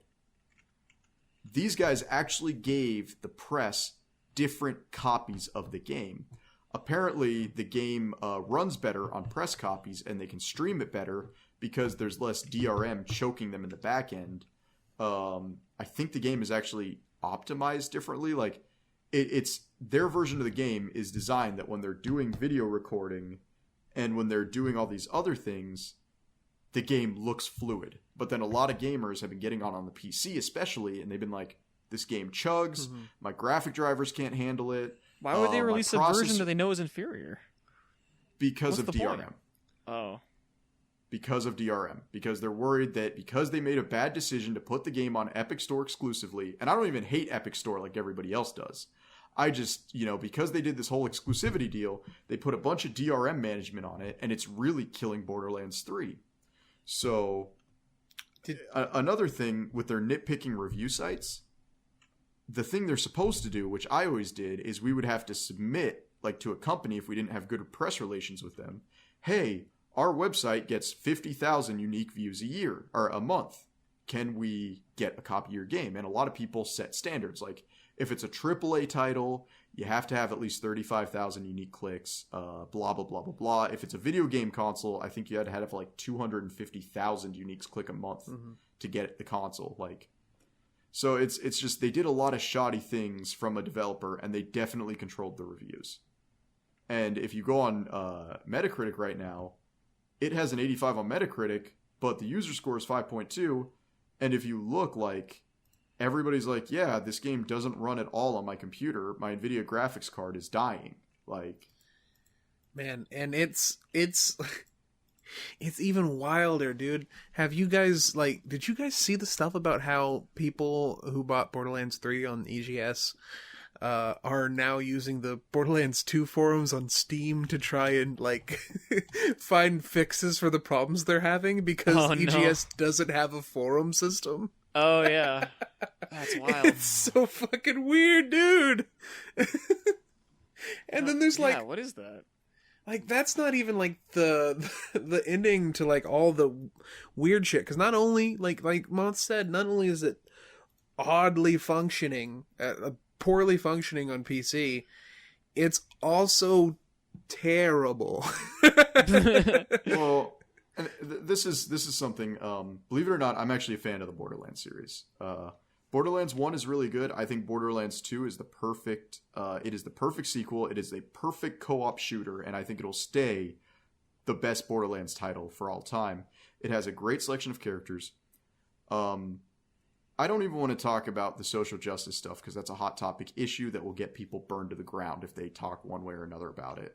What I would really like to talk about is how downhill the writing has gotten. Oh yeah, no, I agree. All I saw was a trailer for this game. Borderlands 2, there were a couple of, like, small pop culture references. Like, I feel like if a game makes reference to Dune, or it makes reference to Star Wars, or it makes reference to something that has been around for years and decades, but it's not like a big center thing. If you're gonna make references, make them timeless. Yeah, exactly. Yeah, make them timeless references. You can go back and, like, and Borderlands 2 had unique writing, like, the entire time with, they're talking about the fart pony, the pony made entirely of diamonds. Yeah. That's funny. The quest where Hammerlock loses his damn mind and just starts naming Bullymongs boner farts, I laughed for 10 straight minutes at that. Yeah, because it's just a dumb joke. It has no time associated with it. Yeah. But then Borderlands 3, by the time the game had come out, half the references were already dated, and by the time it comes out on Steam and most people will play it, the references will be, like, cringy. Hey guys, like, do you guys want to, like, go visit Big Dock Energy? Because that's my favorite location in Borderlands 3. I've seen a lot of those, like, weird posts about showing, like, that kind of shit, but, like, I find the Big Suck? Yeah, I keep getting the ad for it. The Big Suck, guys. I keep seeing the ad for it on YouTube, and I watched it a couple times just over and over because I can't believe it. Because at the end of the trailer, like, at the end of the trailer, the main villain, like, goes, like, they're supposed to be, like, streamers or something. They're, like, vloggers. Is their shtick? And the girl says, remember to like, comment, and obey. And then the dude next to her dabs. Which is funny because I actually like the male character's design for the villains. I like their he's cool designs. looking. Their designs are... Yeah, their designs are cool, but oh my god, the writing is so like bad. I don't like the word cringe in an unironic sense, but it's... Oh, I just cringed. I had not seen the trailer, and you just described it to me, and I'm... Yeah, you should watch it. It's great. In terms of if you want to, like, die a little bit inside, it's great. You want to know what the best cringe part of Borderlands 3 is? There's a Pickle Rick shotgun. There is a Pickle Rick shotgun. I keep seeing these posts on Twitter saying, like, find the Rick and Morty shotgun in Borderlands 3. And everyone's like, is this real? Is this, like... The worst thing about that is that Borderlands 3 is the exact game I'd expect there to be a fucking Pickle Rick shotgun. I know it's not Pickle Rick, but fuck. It's so fun. I want to just crush my head so I don't have to think about it anymore. It's very silly.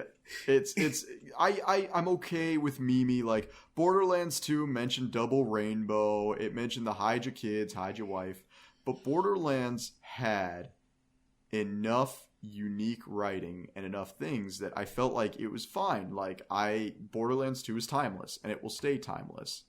But, like, I don't know. I'll pick up Borderlands 3 when I can get the Super Mega Special Edition for, what, $12, $20 when it goes on the Steam sale in 2 years. Yeah, once it hits Steam and it's like 50% off, I'll look at it. I won't even buy it. I'll just fucking look at it. I didn't even like Borderlands 2 that much. I know you like it a lot, but I'm not a fan of even looter one shooters. of our friends that loves the writing. I don't like the writing of Borderlands 2. I think it's too cartoonish. I prefer like the dry humor of the first one.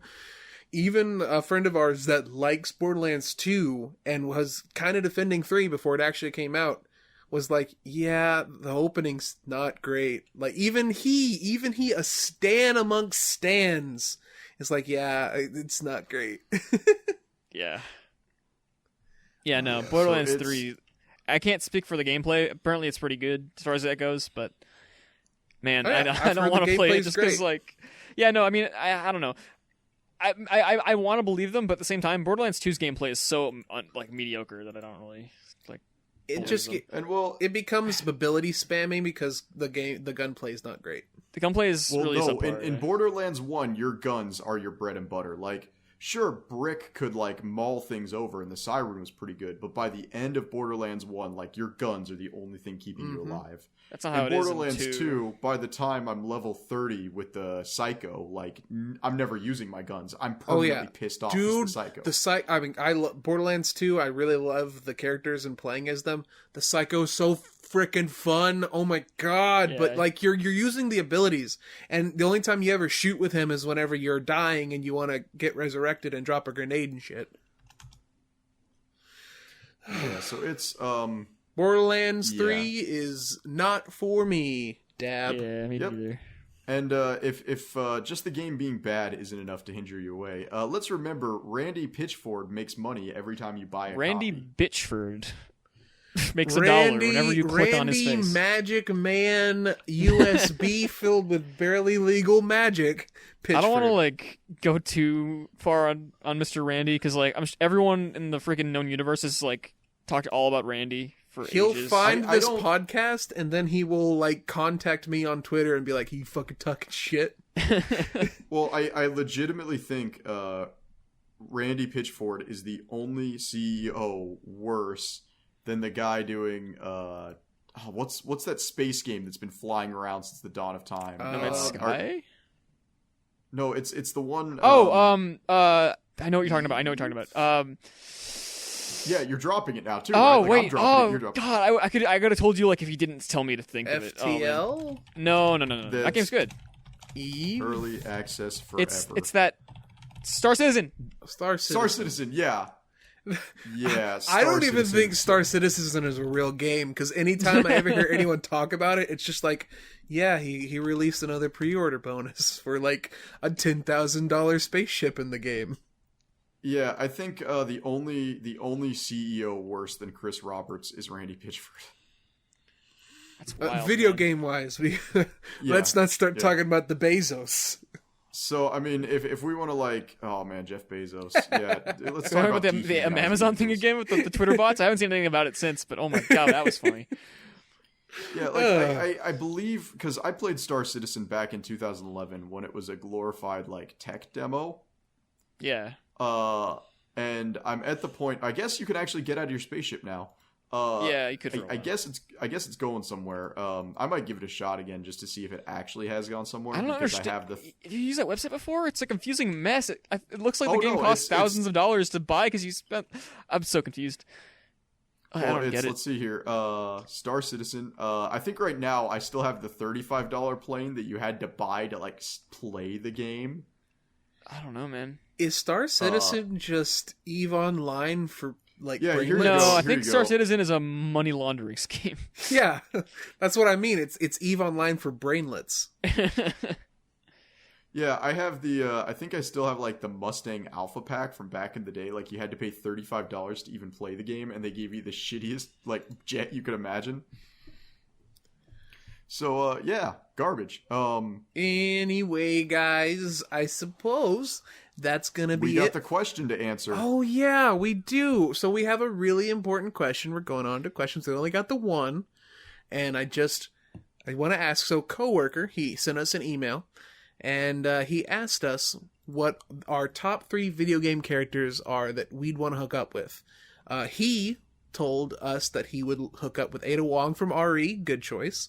Lulu from FF10, good choice. And Melina from MK, questionable choice, but I'll allow Good it. choice. Wait, which one's Melina? Is it the forearm girl? Melina's the one with the teeth. You could have picked the bug girl. She's way cooler. Yeah, Ew, but what? Melina's a fine choice. Okay. The bug girl's like a hive mind. I can't do it. Like, That's technically like a quadrillion sum. Then that's pretty cool. I'll set a world record, but also I can't do it. Like, anyway. So this one was actually difficult for us because I was thinking about it. I haven't had too many video game waifus in my life. Me neither. Yeah. I had a lot of characters I had a crush on growing up. Like, I had a crush on Misty, but saying you like Misty now is like asking to go to prison. But let's hear it, Frog. Let's hear the 3 you came up with. Why am I first, dude? I was saying that I have like no idea, but I just in my life just coincidentally I've played a lot of video games that either don't have very many characters to speak of, or just aren't focused on that kind of thing at all. So like I played tons of Minecraft and like Creeper. Rayman. Luckily, Rayman does have a good girl. The new gen Rayman games have a girl that kind of like looks different now. I showed you guys before the podcast started, I think.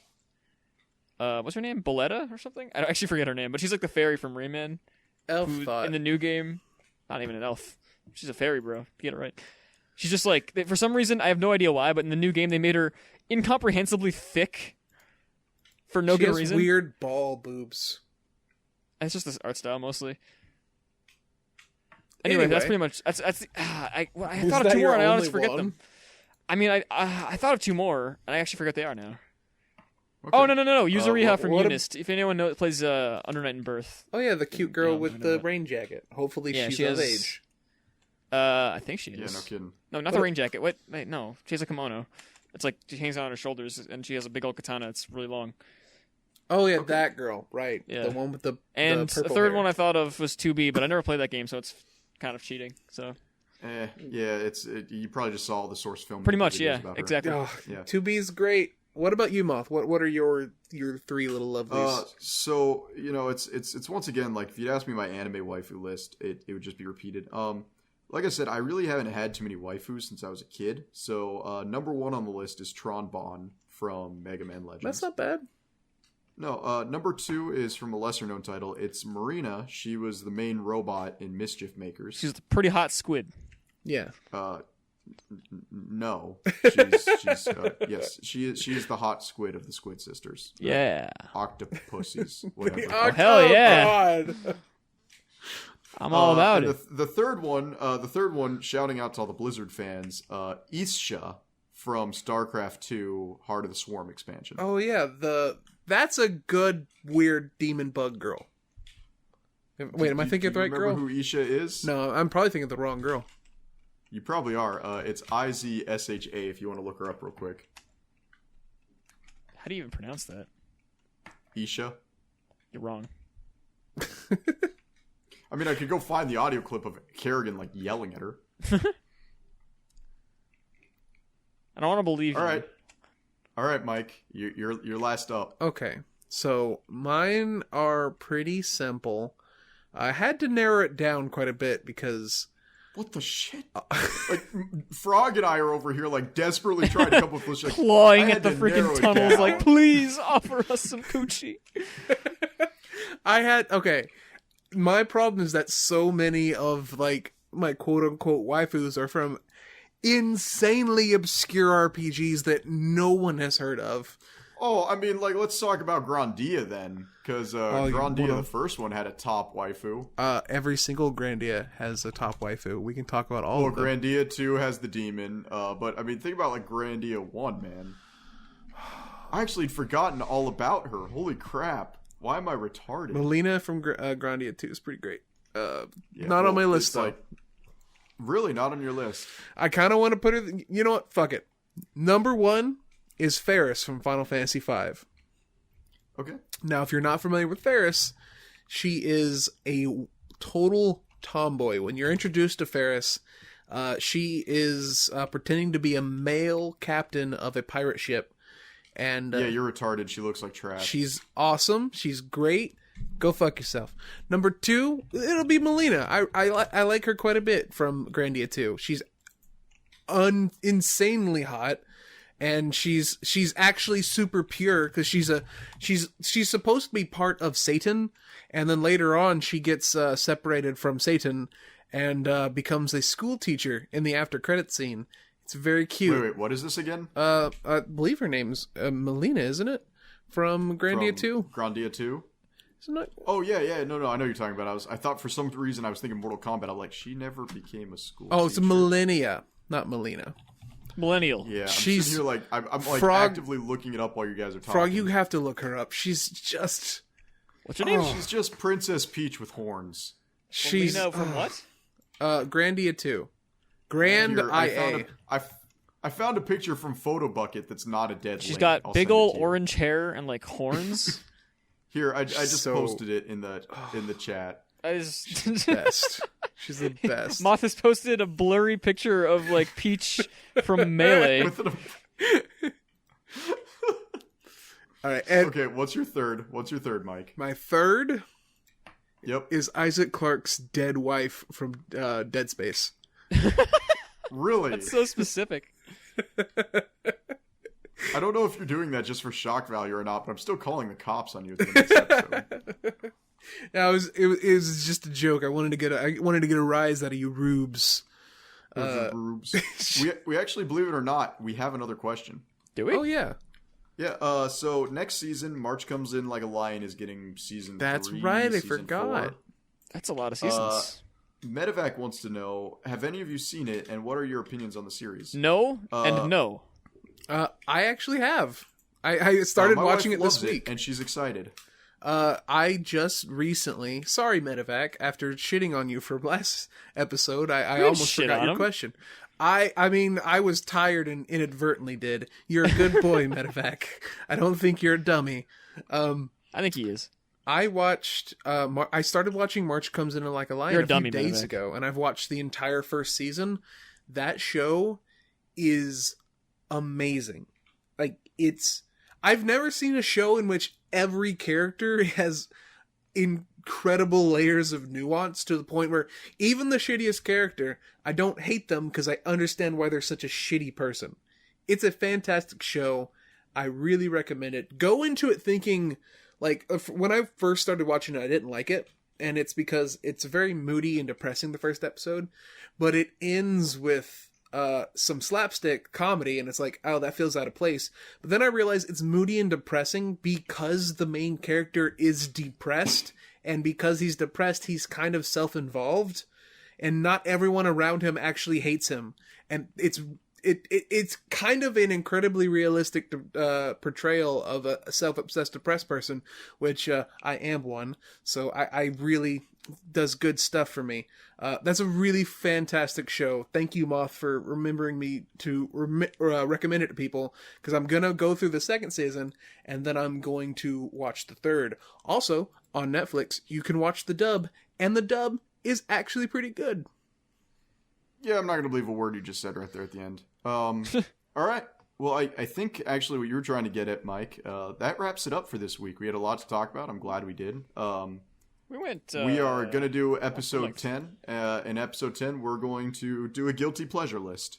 I think that was the theme we agreed upon, and if not, I just came up with Yeah, it, and we're you going. Definitely just- just came up with it. You breached inside of your own gaping asshole, that which a buggy can fit into, and pulled out a rancid thing and just throwing it at the wind.